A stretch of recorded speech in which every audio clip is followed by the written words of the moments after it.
როგორ მოიქცეოდით თუ კი ერთმშვენიერ დღეს გაუფრთხილებლად ორი პოლიციელი მოვიდოდა თქვენს დასაპატიმრებლად? არანაირი ახსნა, არარსებული დანაშაული. მხოლოდ ცნობა, რომ თქვენ უნდა გამოცხადეთ სასამართლოში და აგოთ პასუხი გაურკვეველ ბრალდებაზე.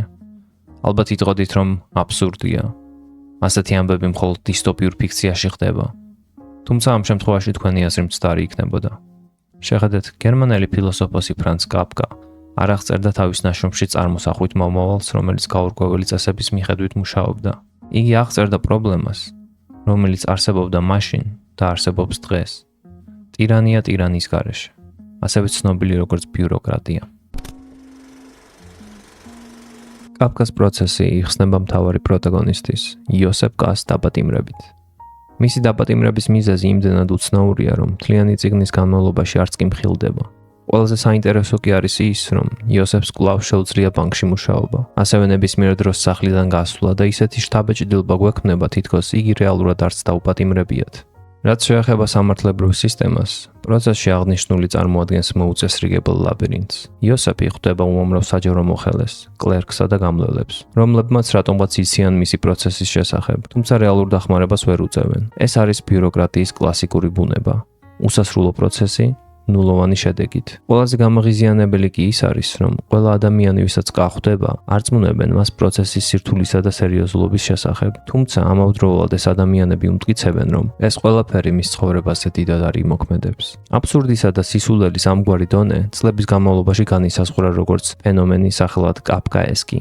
ეს სიტყვა გამოიყენება უაზროდ გართულებული და გამაღიზიანებელი გამოცდილებების აღსაწერად.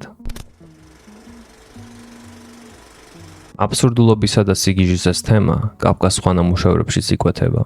ერთ-ერთი ასეთი ნაწარმოები ნახსენებია თვით პროცესში და მას ქვია კანონის წინაშე. ამ მოკლე ნაწარმოებში კაფკა მოგვითხრობს ერთი კაცის შესახებ, რომელსაც სურს კარიბჭის გავლა, რათა მიაღწიოს კანონამდე, რომელიც წარმოადგენს სამართლისა, ჭეშმარიტების და შეიძლება ცხოვრების აზრის სიმბოლოსაც. კარიბჭისთან დგას მცველი, რომელიც ეუბნება კაცს, რომ მისი შეშვება ჯერ არ შეუძლია, თუმცა შესაძლებელია ერთ დღეს ეს უფლება მიანიჭოს. კაცი რა თქმა უნდა უკმაყოფილოა მსგავსი მოცემულობით, თუმცა რა ქნას, თითქოს სხვა გზა აღარ დარჩენია და იწყებს ლოდინს, ელოდება და ელოდება. ამასობაში გადის წლები. კაცი უკვე მოხუცებულია, დასუსტებული. უკვე სასოწარკვეთილიც კი. ამიტომ ცდილობს მცველის მოსყიდვას, ხვეწნასა და მუდარას. თუმცა ყველაფერი ამაოდ. მცველი კვლავ შეუტაკავად დგას კარიბჭის წინ. კაცი აწის სიკვდილის პირასაა და თავის ბოლო წუთებში ეკითხება: ნუ თუ ამდენი წლის განმავლობაში ჩემს გარდა არავის მოსტომები ამ კარიბჭეში შესვლა. მცველი ამჩნევს, რომ კაცი მალე გარდაიცვლება, ამიტომ რათა სმენა დაქვეითებულ მოხუცს გააგონოს, იგი უყვირის. ეს შესასვლელი მხოლოდ შენთვის იყო განკუთვნილი. ყოველთვის ღია იყო, ხოლო ახლა მივდივარ მის დასახურად. ასე, კარიბჭესთან ერთად ამბავით სიხურება. კაფკაესკი არ არის ფენომენი, რომელიც მხოლოდ ბიუროკრატიულ სისტემას და მის პრობლემატიკას ასახავს. ეს სიტყვა ბევრად მეც მოიაზრებს, მათ შორის ადამიანების ტენდენციას, რომელიც აჭმევს ამგვარ სისტემებს. უსამართლო გარემოსთან შეგუება ბრძოლის გარეშე, სისტემისადმი მორჩილება და ლეგიტიმაცია ყოველგვარი გამართლებისა და ახსნის არარსებობის შემთხვევაშიც კი. აღწერილ მოთხრობაში კაცს ერთხელაც კი არ უცდია კარიბჭეში შესვლა უფლების გარეშე. მან თვითონ არჩია ნდობის გამოცხადება იმ წესრიგის მიმართ, რომელიც რეალურად არც არსებობდა. იოსებ კაც ანალოგიურად არ უსვამს თავის თავს კითხვებს სისტემის ლეგიტიმაციის შესახებ. იგი ვარაუდობს, რომ მისი დაპატიმრება უმიზეზოდ არ მოხდებოდა, იმის მიუხედავად, რომ ახსნას ვერ იღებს ვერცერთი პირისგან. დაპატიმრების შემდეგ კა თავის დღეებს ატარებს ბიუროკრატიული ლაბირინთიდან თავის დაღწევაში, იმ იმედით, რომ იგი მოიპოვებს თავისუფლებას პროცესში, რომლის თვითონაც არ ესმის.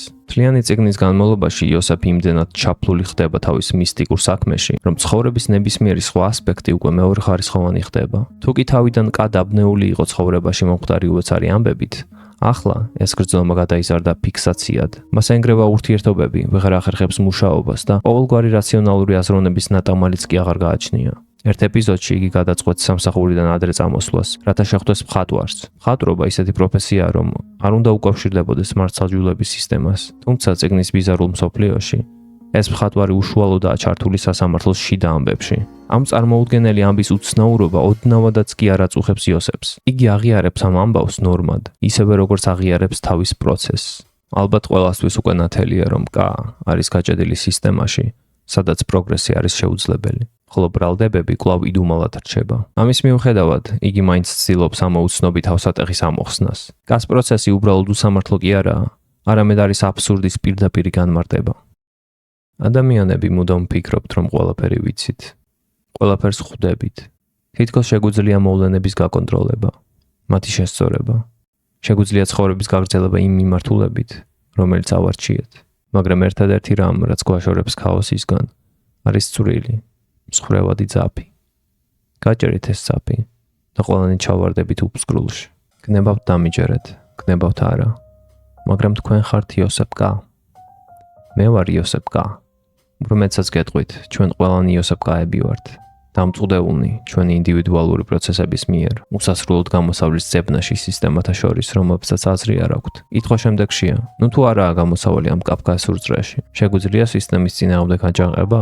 თუ იოსების ბედი უნდა გავიზიაროთ უსასრულო ძიებაში, რომელსაც ბოლო არ უჩანს. შესაძლოა გამოსავალი იმალება იმაში, რისი გაკეთება იოსებმა ვერ გაბედა. სისტემის სრული უარყოფა და მისგან განშორება. იოსების ტრაგედია მხოლოდ ის არ არის, რომ იგი აბსურდულ პროცესშია ჩაფლული, არამედ არის ასევე მისი მორჩილება უსამართლობის წინაშე. ამგვარი წესების მიმართ მორჩილების გამოცხადებით, იოსები თვითნებურად ხდება აბსურდის პატიმარი. ახლა კი ისევ გეკითხებით.